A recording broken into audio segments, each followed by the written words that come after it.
कि पूतना वासना है और वासना का प्रवेश जीवन में आंखों के द्वारा ही होता है।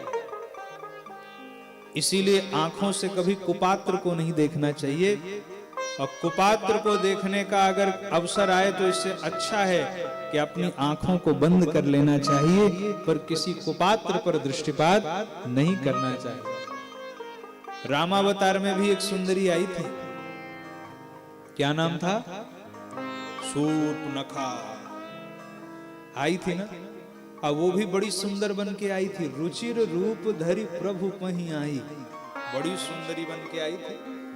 बोली वचन बहुत मुस्काई, बोलती कम थी मुस्कुराती ज्यादा थी। बोली वचन बहुत मुस्काई। अब भगवान के पास आई तो भगवान से कहती है, सुनिए, तुम सम पुरुष न मो सम नारी, न संसार में तुम्हारे समान कोई पुरुष है न मेरे समान कोई स्त्री। भगवान ने कहा, देवी जी तुमको कैसे पता? शूर्पणखा कहती है, मैं तीनों लोकों में खोज करके आई हूं। अरे मैं तीनों लोकों में अपने लिए पति की ही तलाश में तो निकली थी, मेरे अनुरूप कोई मिला ही नहीं। आप मिले हो, पर आप भी ये मत समझना कि आप मेरे बराबरी के हो।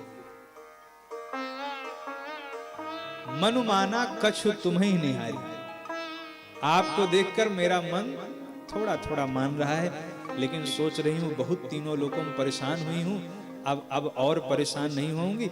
जाओ आपसे ही विवाह करती हूं, आप भी क्या याद करोगे, आपसे कर लूंगी विवाह।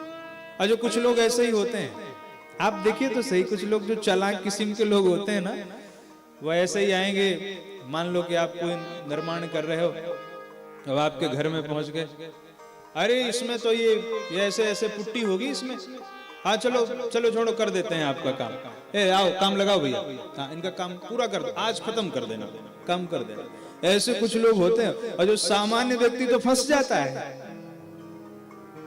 इसी प्रकार की चालाक थी शूर्पणखा।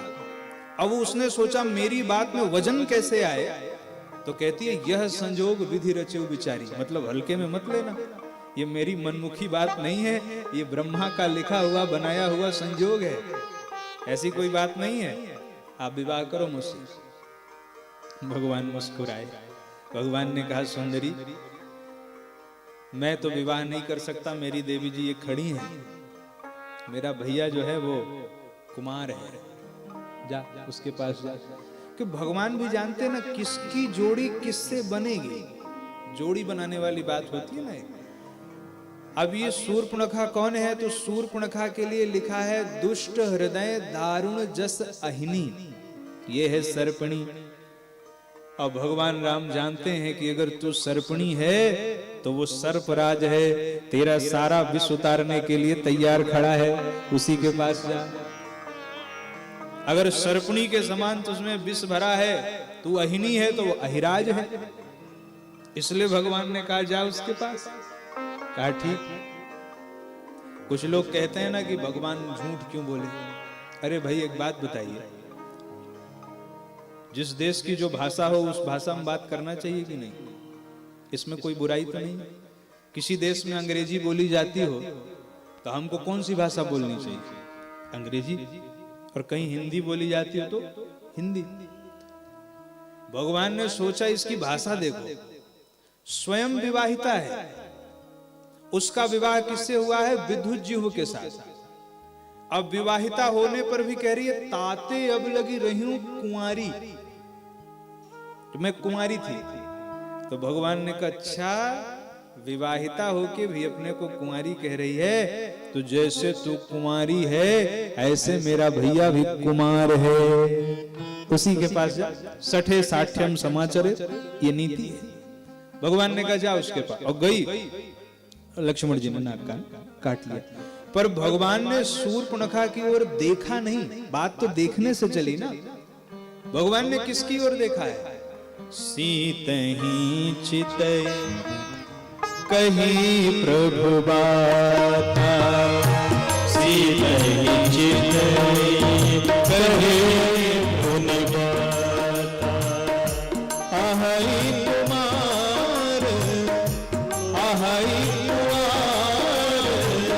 मोर लघु भ्राता, आहाई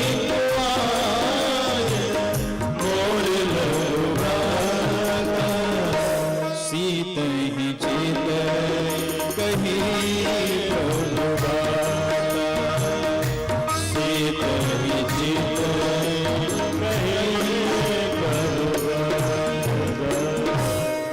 ने देखा सीता जी को और फिर चली गई है लक्ष्मण जी के पास।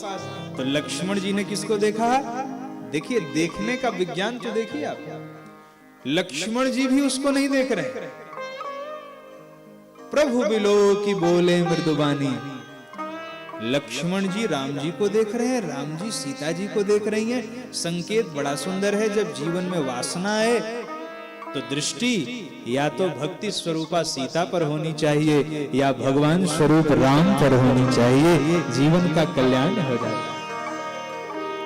जब जब जीवन में वासना है, दृष्टि